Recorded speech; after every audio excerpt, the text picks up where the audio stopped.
for today. Samahan nyo akong puntahan natin ang garden ng Barangay Batal dito po sa lungsod ng Santiago. Kasama ko po ngayon ang isang gumawa ng garden na si Ador Liwayway. So, ito na po siya.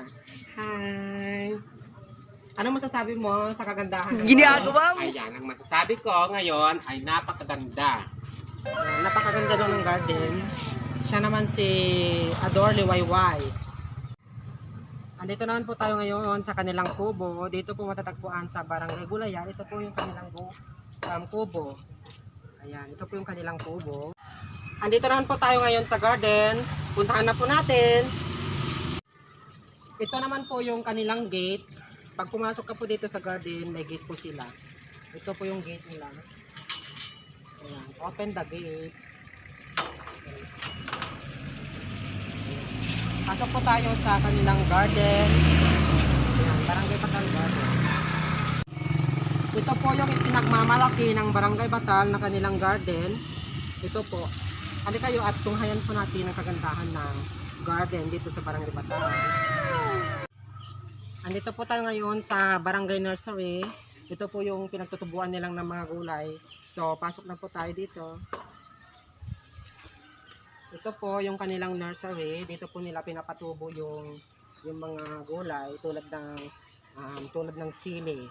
Ito po yung sili.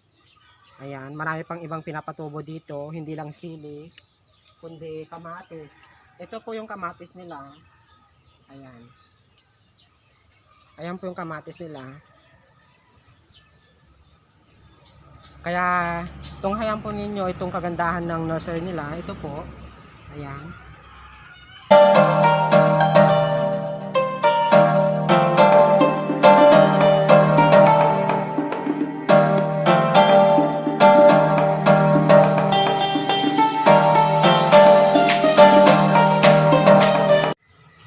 Pagkatapos pong pinatubo sa nursery, ito na po yung kanilang tinanim.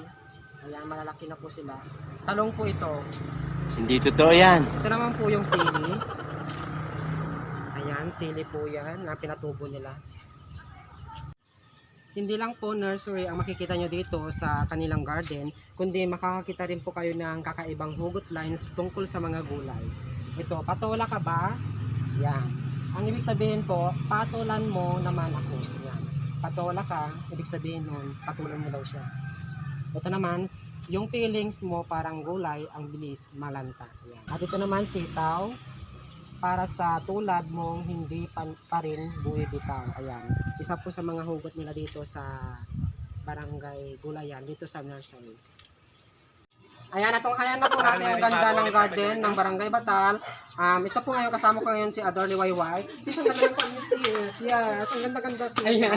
Yes, ang ganda kasi ng garden nila. Yes. Ayan. Oh, yan. Ito Sa lahat ng nag-appreciate sa aming paggawa ng garden, maraming salamat sa inyong lahat. Thank you. At saka maraming salamat sa mga lahat ng tumulong dito sa aming Barangay Batal, dito sa lungsod ng Santiago.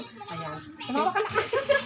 Natatawa si Ador kasi yan, nakon yung garden niya. Ayan. Sobrang happy niya kasi natuwa siya lang. So, ito po si Ador. Maraming salamat po.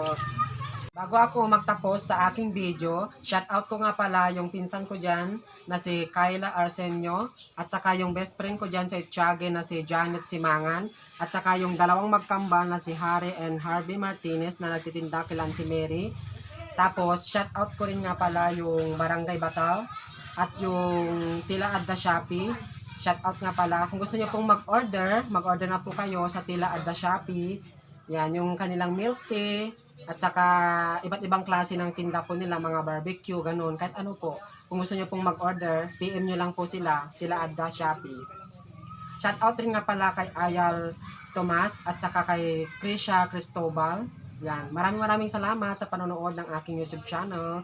Huwag nyo pong kalimutang mag-subscribe at i-click ang notification bell para sa mga updates at bagong video ko. Salamat po.